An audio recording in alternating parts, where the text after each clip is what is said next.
one of my main objectives is having everybody coming with a smile, not feeling coming to work. They need to feel comfortable, they need to feel responsible. I had the father of a very good friend of mine who said, life is like a triangle and you need to find the balance between those three angles, right? First angle is your own private time. Second angle is your family. Third angle is your work. As long as you find the right balance between the three of them, you are accomplished. You spoke several times about your wife. I understand you both work quite hard. What's your advice for couples? My wife is a great asset in my accomplishment. She's the one who pulls you up when you feel down. She's the one who gives you that creativity as well. I'm very much into food and beverage. You come from there. I come from there. I love it. And I was sleeping one night. I was looking for an idea to make a restaurant completely different on its own.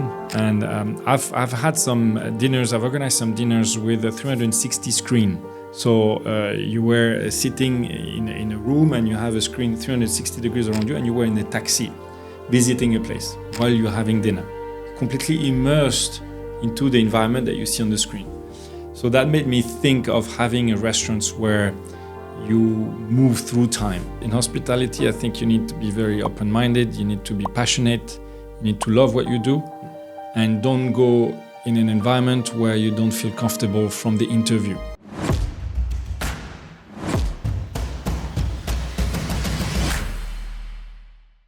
Mr. Laurent, welcome to the show. Thank you for being here. Pleasure to be here. I want to start by knowing, do you ever get tired from the view you have from your hotel? You can never get tired of it. It's actually such a nice, beautiful view. It's breathtaking. Whether the weather is completely clear or whether you have some clouds, it still remains an outstanding view. So it's very, very hard to get tired of it. Would you say it's different every day? It is completely different. And it's a different landscape. Whether you look at the valley or you look towards the Lausanne, it's completely breathtaking.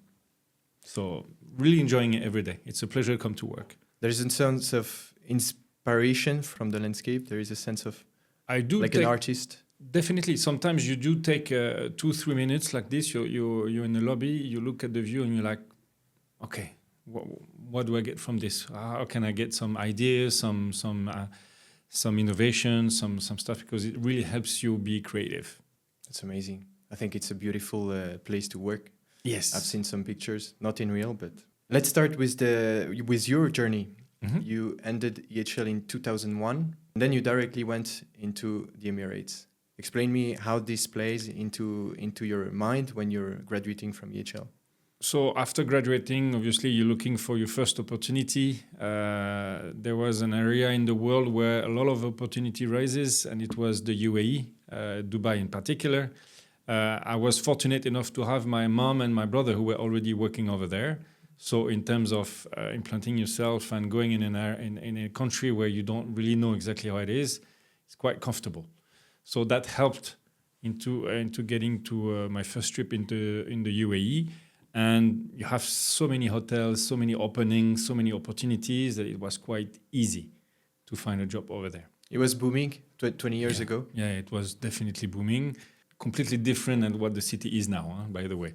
It expanded so much that I hardly recognized Dubai in 2001 and Dubai what it is now. I've lived 2.5 years. I've made several hotels properties within the same hotel group in Dubai. And then I left, went a year in Bora Bora, which I wanted to try the island life and see how it is on the other side of the world. I like the joke saying it's more boring than Bora Bora. The view, talking about the view, it's beautiful, but it's the same every day. So that's the difference with what I'm now. It's beautiful, it's stunning, but after 2 weeks you've seen it all, and honestly, okay, there's not much else to do. And the Tahitians over there are quite difficult to work with. But it was an experience. I'm glad I did it. I'm glad I realized that it's not what I'm looking in a job. And I went back to Switzerland, where I worked 4 years at the Montreux Palace. In what sense you would say that the Tahitian were harder to work with? Because they have they have different motivations, right? Not money. They work because they have something to do during their day. If they don't work, they have nothing else to do. But their prime objective is to canoe and fish. Once this is the first thing. When there's a tournament of canoeing, you don't see anybody at work. They don't care, and they don't mind losing their job. They know that they will find a job in the next hotel nearby, because you have to employ a certain number of Tahitian. But it was an experience. It was an experience. And Switzerland, Montreux Palace, you came back. When did you came back? I came back in 2004, 2003, 2004. Yeah, beginning of 2004. I did 4 years in Montreux Palace. Back in Switzerland, comfort zone. However, great opportunity in the Montreux Palace, great property. I was conference and events manager, so lots of conference in Montreux Palace, many conference rooms, outside catering with the 2M2C, with the Château de Chillon, with all these iconic places, Montreux Jazz Festival and so on. So it was a great experience. And I got promoted to director of F&B when we switched from Raffles to Fairmont. Because back in the days it was Raffles. So you did from starting in F&B. You started in F&B. I started in conference and events. Yeah, conference and events. The F&B side, banquet manager basically, and after moved to director of food and beverage. And this was in 6 years. In 4 years. In 4 years. In 4 years. Yeah, I mean I did 2 years as banquet manager, 2 years as director of food and beverage. Finished in 2008 and left to Dubai in 2009. Yes. This time with wife and a small kid. So completely different experience in Dubai than my previous experience in Dubai, where I was obviously single. So bring me back to, you have your life, you're working in Switzerland, you have your family life. How do you come to decide to go back to Dubai? How do you announce it to your family? Opportunities. And it's time. My daughter was very small, so it wasn't an issue to find a place. And raising a kid in an environment such as Dubai was something nice, right? You have nannies and you have schools that are private schools. She learns English as a native language. So in terms of education, it was a good opportunity for her. And my wife, she was in events as well, so she. We visited Dubai when we were together, and she loved it. She loved the energy. She loved the stress that brings the life in Dubai, the weather, obviously, and all these kind of things really made it happen. You liked the weather in Dubai? Yes, obviously. When you look at the weather outside today, you're like, okay, it'd be nice. Yeah, but okay. But after the number of years I've done it, I'm glad to be back in a seasonal environment. Because Dubai in summer, it's pretty warm, no? It's not pretty warm. It's extremely very, warm. very warm. Very warm. Yeah, we reached 50 degrees Celsius. You don't live outside anyway. You live indoors. And so it's comfortable. It's very, it's comfy. It's just that you don't do anything outside. Even the pool, you don't go and swim because the pool are not temperature controlled at home, and they are like boiling. It's like a jacuzzi. Yeah, it's not pleasant. No, I visited Dubai in February, so I think it was the right time to do it. But I've heard in summer it's too warm. Do you get used to it? You know, when you've been in Dubai for long, you know how to adapt. All the water tanks for the villa is outside, and obviously in winter you have the red for the hot and the blue for the cold because you have a water heater in the house. In summer you switch off the water heater, and that becomes your water temperature, cool temperature, and the water outside is the hot temperature. So the hot becomes blue and the red becomes cold. So by the time you lived in Dubai, you know how to adapt. Right. It's a survival mode. Yeah. You stayed 10 years in Dubai? Yeah. From director of F&B in Switzerland in the Fairmont in Montreux Palace? Director of F&B in Dubai, in different properties, different hotels. One golf hotel called the Address Montgomery, because I wanted to work in a golf environment. I'm a golfer myself, and I enjoy golfing. So I wanted to be closer to that environment. And then I had an opportunity to do a hotel opening, the Waldorf Astoria on the Palm. Hotel opening is the best experience you could ever get as a professional, and I highly recommend to anyone who has that opportunity.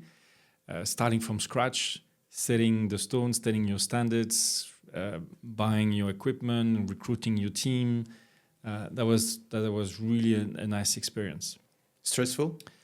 Definitely stressful, especially my experience at the Waldorf Astoria, where I joined in September 2013, and we were due to open in March 2014, but the owner decided to move forward the opening to December 2013. And we were 7 in the office in September 2013, and we were supposed to be 350 by December, with all the equipment, with everything. So it was quite stressful. We organized some recruitment trips here and there, and we managed it. But I think we could have lived with an extra couple of months just to train the team better. So better postpone the opening of a hotel to be sure to do it well than to... Definitely. The image you get on the customers coming in and not being ready takes a long time for you to erase and start again. But tell me if I'm wrong, but isn't it a bit the way to go in Dubai? Everything grows so fast, and I mean, I think there are some projects that they've built and just left. They do this constantly, but is it the right way to do it? Not entirely sure. I think the owners have too much to say. When if you manage a hotel, the owners have too much to say, and they get involved too much into the operation, and that has an impact overall on what the brand wants to show off towards their customers. They're not buying the hotel, the brand, so obviously they have to go with what the owners are telling them. But sometimes some companies manage to do it. Four Seasons are really strict with the owners, saying, no, I'm not doing it this way. I'm doing it our way because it's our image, it's our brand. So whether you accept it or not, but some brands are just following it. It's a large discussion. Yeah, I can imagine. If you mind, let's get to the concrete part. You're working in Dubai. You started working in Dubai after EHL. What was the hours? What it was? How it was? How did it look like? The salary? Well, salary was... I basically did not work in Dubai for the salary. When you first started off, obviously you don't have any experience, so you cannot pretend to be a manager, and even the managers at that time were not getting paid a lot. So I didn't go for the money. I went for the experience. I went to grow a career. I went to get promoted. I went to gain experience, not for the salary. Obviously, salary you get is pocket money, right? Because they give you a house, they give you food, they give you insurance, they give you transportation, they give you everything. So what you have is really pocket money. It's however you want to spend your pocket money afterwards. But me, I did it for the experience. And the hours, well, you start in the morning at 10 o'clock because I was working in a wine bar. You start at 10 o'clock, you don't know what time you're going to finish. And it could be midnight, could be 2 o'clock in the morning, could be 4 o'clock in the morning. And then you come back the next day and you start at 10. It was a 6 days week at that time. So I don't regret it for nothing now. You would advise? I would advise students to do it. Yeah, definitely. Those who are passionate by hospitality, by service, I would definitely recommend them to experience this. Now Dubai has changed. Now they're a little bit more open-minded. They've opened more on well-being at work, where back in the days, in my time, was completely different. But would you say it's really the case? I'm saying that because we hear some criticism that they say the Emirates, they open on well-being and everything, but the reality is still, I'd say, like 20 years ago. Oh yeah, I mean, even it's true. You saw it. My recent. I was director of operations. I mean, or I was EM in the Ritz-Carlton in Abu Dhabi, and the stress you have is enormous. You have to be constantly on your phone, even on vacation. I had a GM who tells me, when you're on vacation, I expect you to reply to your emails. I expect you just to tell me when you're not reachable. If you take a plane or you don't have any signals, just let me know so I know not to contact you, but you need to be reachable at all times. And he was testing me, sending me emails just to make sure I was reading them. So the working culture in Dubai, is it hard? Work, make money, and work. You have some time to relax and everything, but the pressure you have on your shoulders, especially when you have a family, you have the one who have the visa, so you're the sponsor of your family. If you lose your visa, the family loses their visa, the kids can't go to school, and everybody goes back home. So that a bit stressful. How did you cope with the stress? What's your advice for stress? A habit. I was getting used to it. After several years, you're getting used to it, and I'm not the only one. Everybody is exactly in the same position. All the expats have exactly the same challenges. So you deal with it, and you put yourself into work, and you do whatever you've been asked, and whether you like it or not, you just do it. And at one point, you're like, I have enough. Well, if you have enough, go back home. So either you take it or you leave it. And you went back home, but at the time when you were there, why did you do it? What was the experience? I got opportunity to work at different hotel brands, learned a lot, worked with different GMs, grow within an organization, right? In Switzerland, it takes a lot of time to get a promotion because there's a lot of candidates and everything. Over there, you're good. You can grow within a year. You can get promoted within a year. I started as a management trainee in a wine bar. After 6 months, I was a wine bar manager. I was handling a team of 8 people after 6 months. And that's specifically to the Emirates? I think Asia also, yeah. If you'd had to start your career over again, would you do the same? What would you change? I'm trying to put myself in as a student. No, I don't think I'd change anything. Probably I would elaborate having an experience in Asia. I almost had an opportunity to work in Hong Kong. It didn't happen for whatever reasons, but I would have liked to go and work in Asia and have an Asian experience. And working in hotels like that, especially in the Emirates, how did you deal with the family, work-life balance? Was probably the hardest part, work-life balance, because you don't count your hours, obviously. But again, in Dubai, you have things that helps you looking after your kids. You can get a nanny for really nothing. So the nanny looks after your kids. My wife was in events as well, so she was traveling and she was working long hours, everything. But we knew we had somebody at home that we could trust looking after the kids. And when you're with the kids, you enjoy that moment because you don't have to do all the things that, are not really valorizing. You don't have to cook. The food is cooked. You don't have to do the homework. The homework is not done. You don't have to do the ironing, the cleaning. Everything is done. So when you are with your kids, you enjoy that particular moment. There's less fighting. Less fighting and more time, valuable time. Was it a good place to be with the family in Dubai? Definitely. Up to a certain age. After they get spoiled. And the environment they are with extremely rich people that don't have the same education and are spoiled as well. And hence we wanted not to have our kids to make their teenage years in Dubai. But would you say they liked to be kids in Dubai? Oh yeah, they loved it. And their best friends, they've met them in Dubai that now are back in Europe and we meet frequently. How did you teach your kids the value of working and not be spoiled, especially growing up in... I mean, you said they didn't do their teenagers, but... Yeah, but they saw us working hard. They saw us doing hours. They came and visited us at work and see what we were doing. And they realized that, we had to sweat to get that money and to have a nice lifestyle. We're living in a villa, 4-bedroom villa with a nanny. You had 2 cars, it's easy life. But tough and stressful life. Would you want them to work in hospitality today? I want them to do what they like. I don't want them to give them an idea of working in hospitality if they don't like it. Again, hospitality, if you're not passionate about it, it's hell on earth.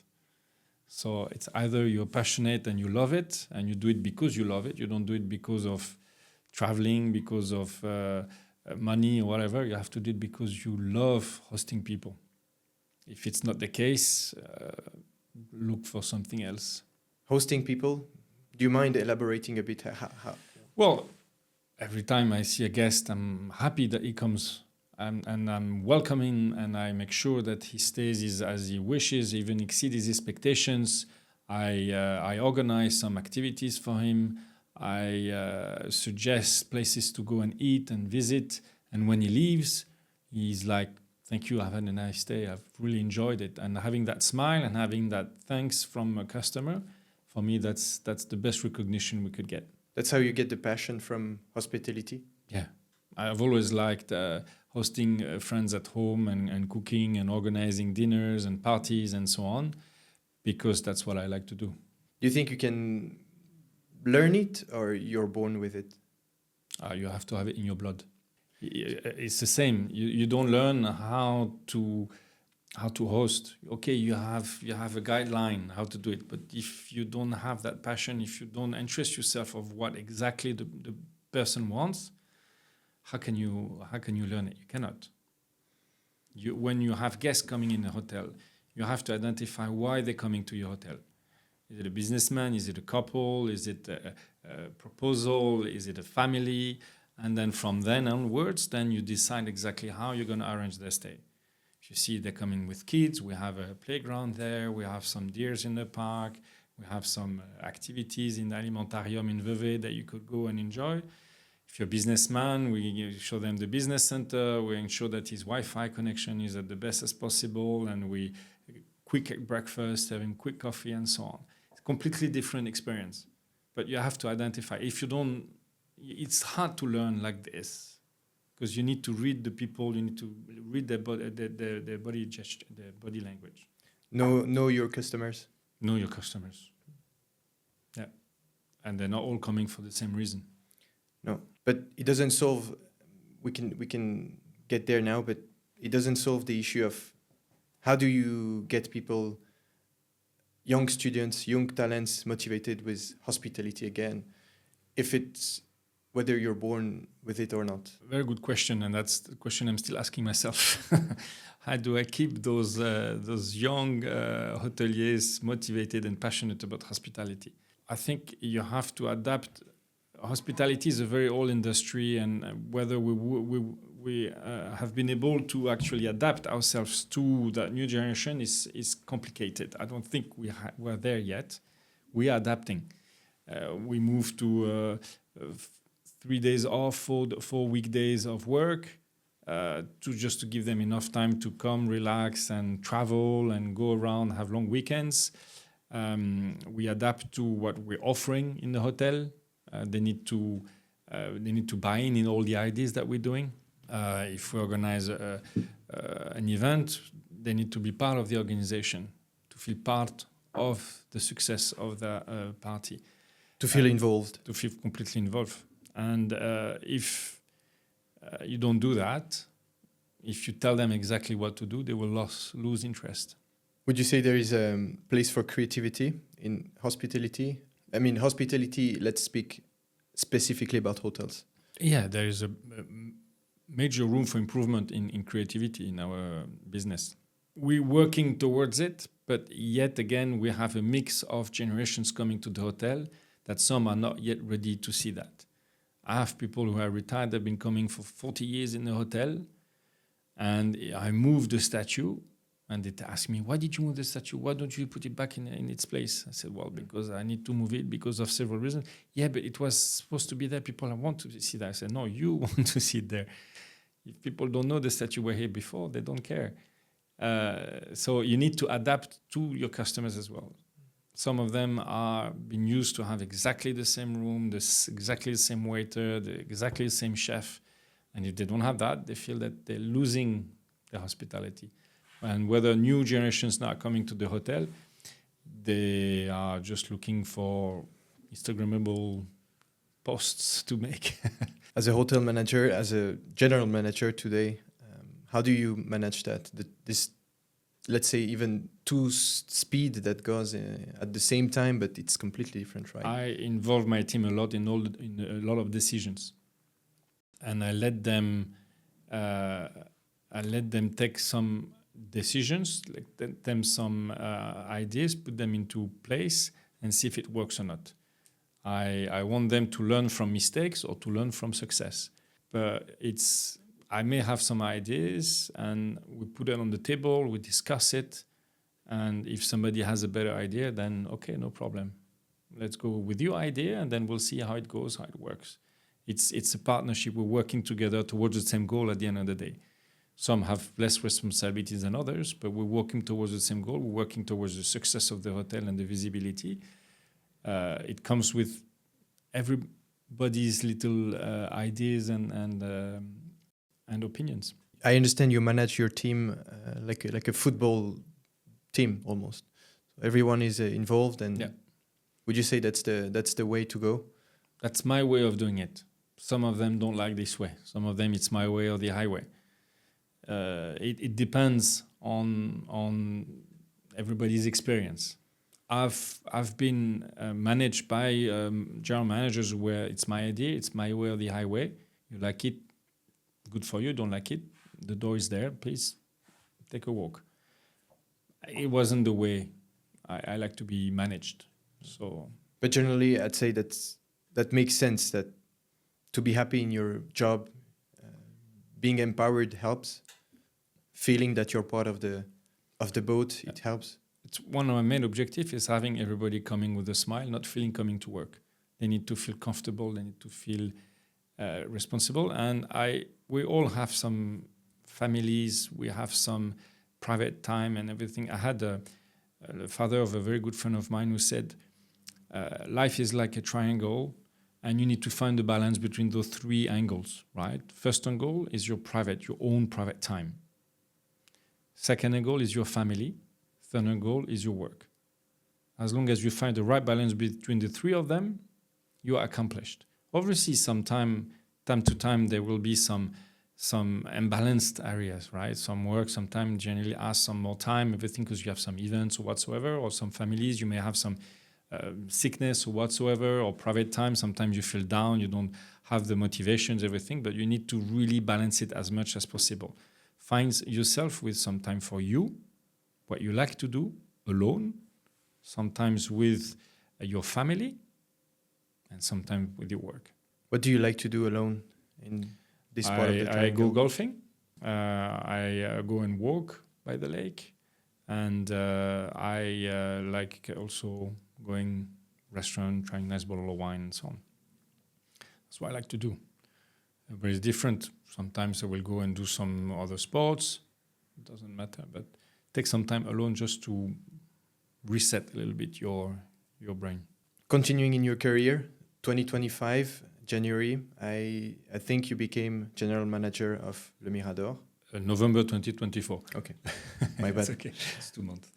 What does that represent in your career as a milestone? How do you see it? It's an accomplishment. By saying that, I said it could have happened earlier on, but I don't think I was ready. I think it's the time where I felt the most ready to take up that role and giving the opportunity to make that hotel shine again. We have also a little history. My wife did her apprenticeship in that hotel when she was very young. So we have a bit of a history, and obviously living in Vevey, we always saw the Mirador. We came several times, so everybody has a little story to tell about the Mirador. So it was the time when I was ready, and I was given by the owners the opportunity to do what I like to do. So I think it's good. I could have become a general manager in the UAE, but I don't think you have to burn the steps too quickly, because otherwise you burn your wings and then you go down. You're there because they allowed you to do what you want to do and what you like to do. They give me a lot of freedom. What is that? Freedom in terms of managing the hotel, in terms of recruitment, in terms of vision, and what's your vision for a hotel? Well, or the Mirador specifically. It's to be able to welcome multi-generational customers, being responsible on the environment, eco-friendly environment, and sustainability. Sustainability. I think I was looking for the word sustainability, and to make it shine again, and do some changes and do some small refurb that is needed. It's not easy because obviously the expectations of customers with mixed generations is complicated, but somehow we are in a way of getting there now, and the staff is committed to the same values as well, and that helps.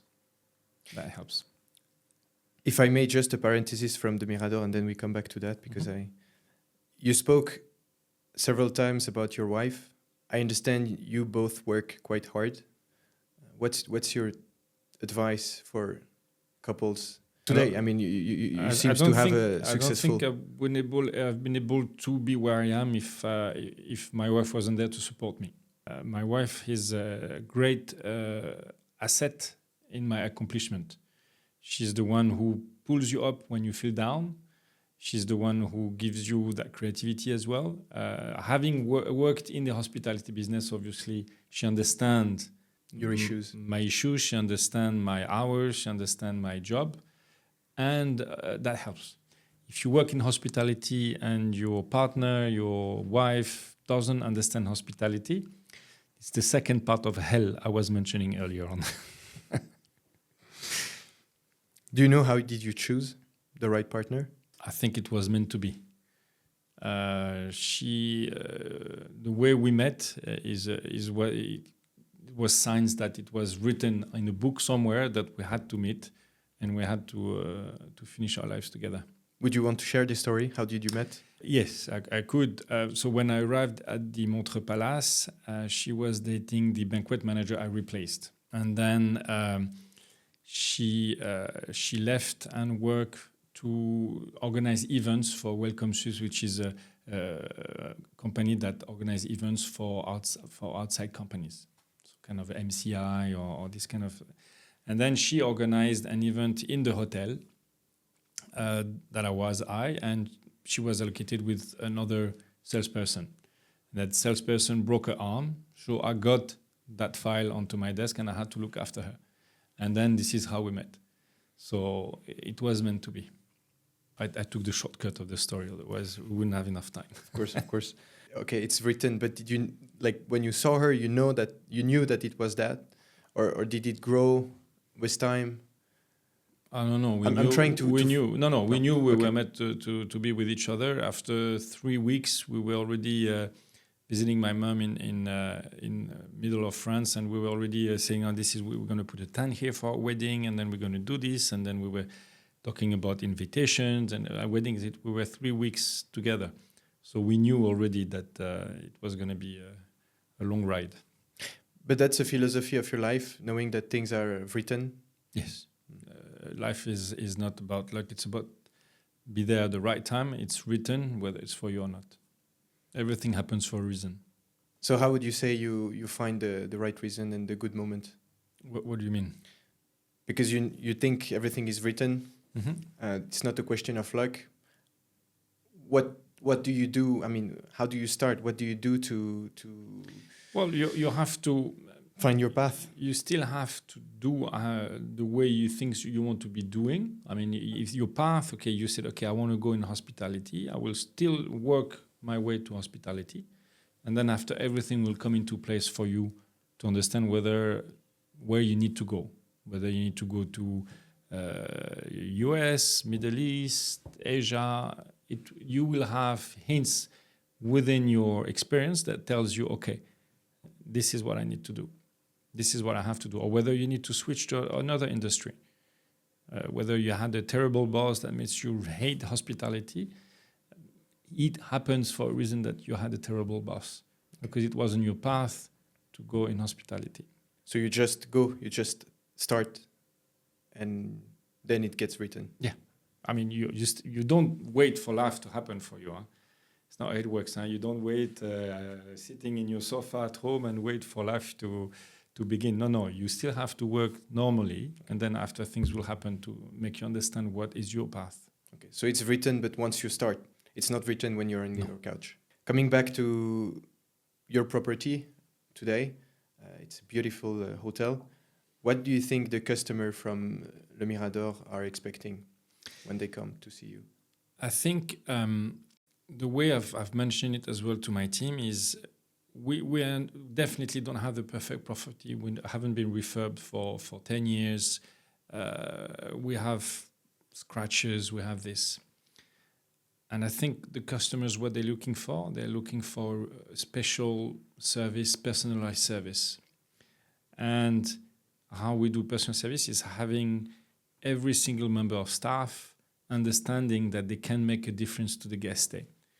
By saying that, it's everybody takes their ownership of one customer, saying, okay, I know this guest doesn't like this specific experience. I will refer him to something else. They will take ownership on their relationship with the customers just to make sure that he's having a good time. And then the customer, and I was speaking to several customers recently, and they were telling me, we feel at home here.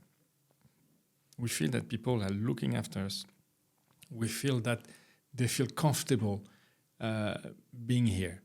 Whether we have a scratch on the desk, whether the bathtub is not completely hot or whatsoever, flaws that happens in every hotels.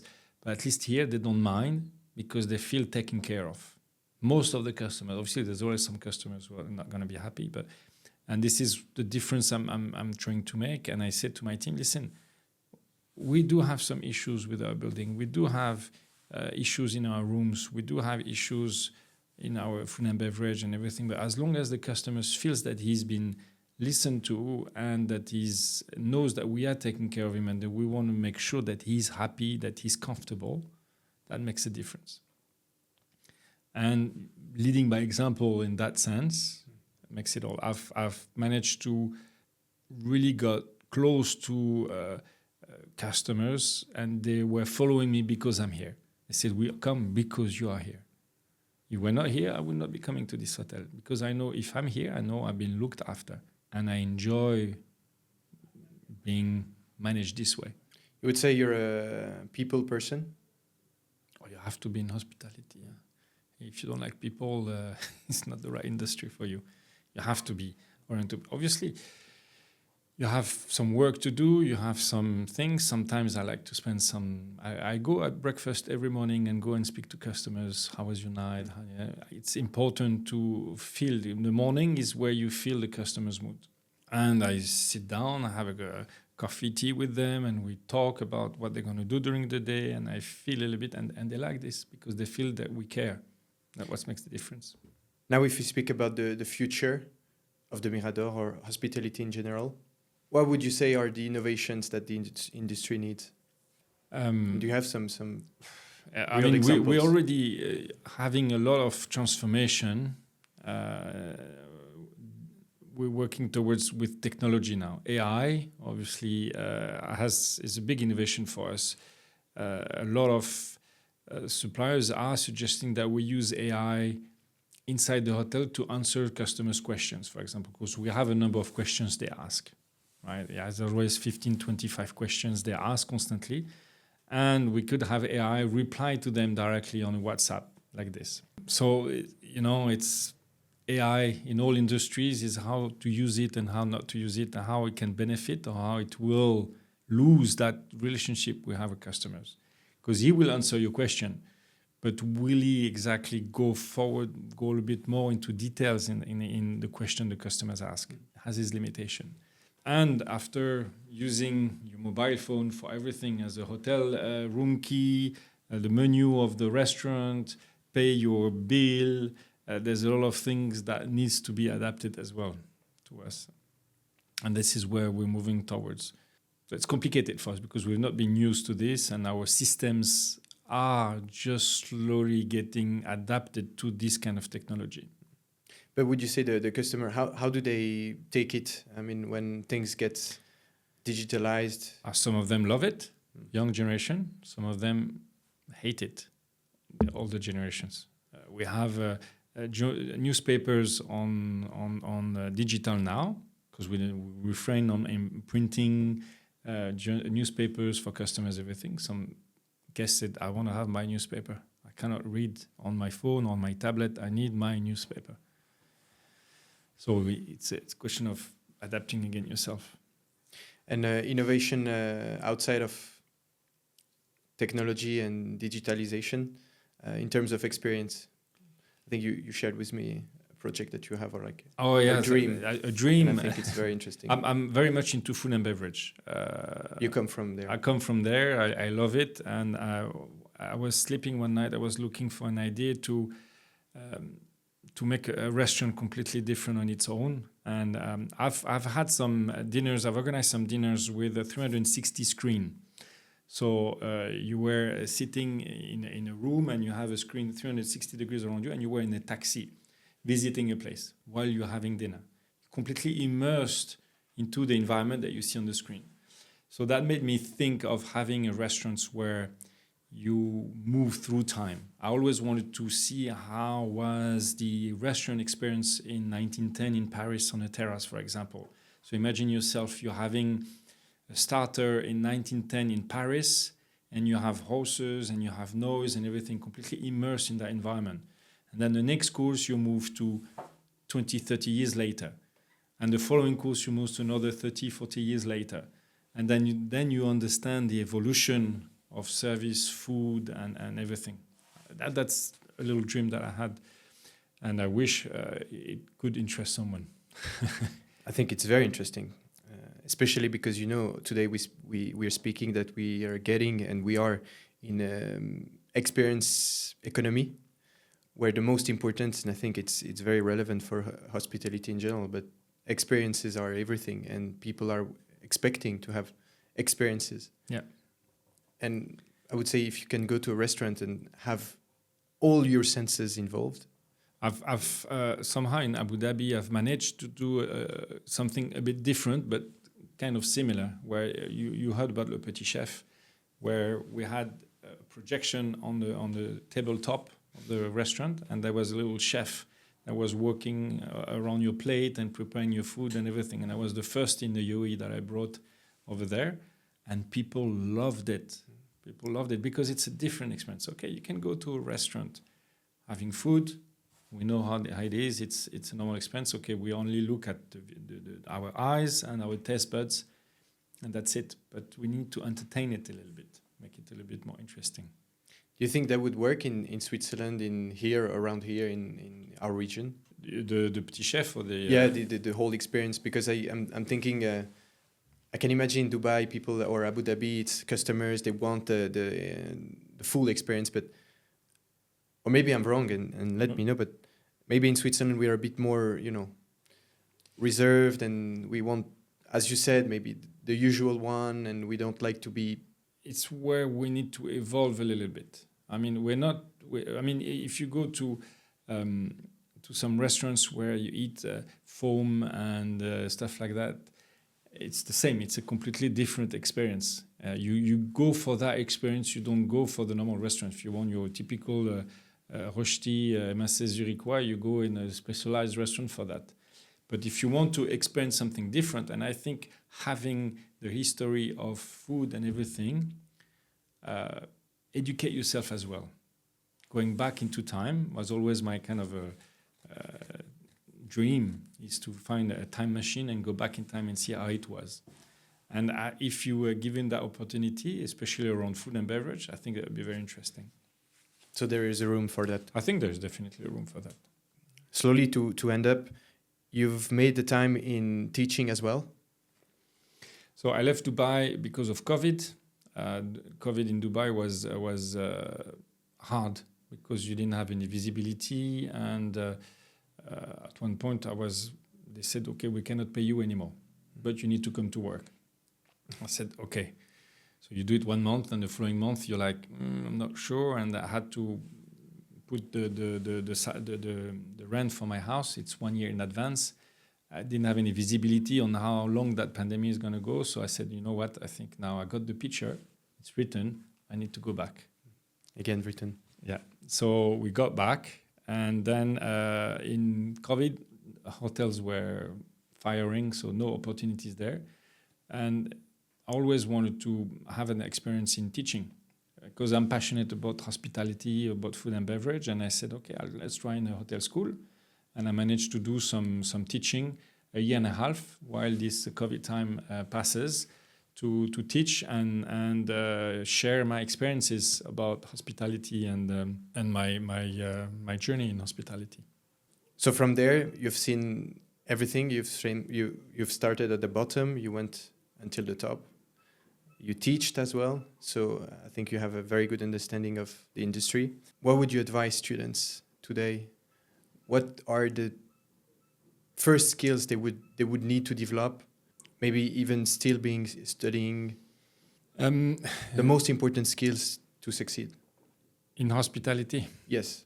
Or if you want to say globally. No. I mean, I cannot talk globally because I don't have enough knowledge of other industries. But in hospitality, I think you need to be very open-minded. You need to be passionate. You need to love what you do. And don't go in an environment where you don't feel comfortable from the interview, right? It's written everywhere that you don't leave a company, you leave your boss because your boss is not good. So if you don't have a good feeling with that person, don't push it, because that can completely change your understanding of that industry. So follow your gut feeling. It may take a little bit more time, but follow your gut feeling and be proud of the hotel you're working for. In all the hotels I've worked, I was very proud to say I work there. And I always was proud to bring my family and show them where I worked. Because if you're proud, then it's easier for you to go to work in the morning. So the proudness of working. Proudness and the environment you're working with, your bosses you're working with, because that makes it all. If they trust you, if they give you enough empowerment, then you can evolve and learn from your mistakes. If you're that type of person, if you're the person that you need to be told what to do, otherwise you don't feel comfortable, then find somebody like this. And there's many out there. And teaching, did it taught you something that working didn't? It did. It did taught me to be more patient in explaining things and different way of explaining things, and how to really know if that person understood what I've been trying to teach them. And I think that's patience is key when we are teaching, because they come from a different environment, different culture, different education, and obviously teaching them how to calculate some statistics of hospitality, how to get that number to different ways, helps them to better understand exactly what that figure means and how you can use it. And that was very. I learned a lot as well. I learned a lot. So if I summarize, how to be a good GM: lead by the example, empower your team, and have patience. And integrity. Integrity. Mr. Laurent, it was such a pleasure. Thank you so much for the conversation. I think it was invaluable. And I hope you all the best in your endeavors with the Mirador.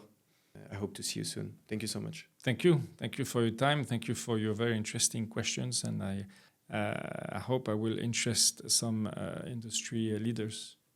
Maybe just before, do you hire some students, or do you? We do hire some students in different areas. It depends on the seasonality, obviously, but yeah, we do recruit if somebody is interested. Okay, and I think you shared what you're looking for to candidates. So yeah, thank you so much, Mr. Laurent. Perfect. Thank you very much, Elliot. Dear listeners, my name is Elliot. I'm an EHL student, and my goal is to share with you the stories of our alumni so that you can get inspired. Stay tuned. Many episodes are coming, and see you soon.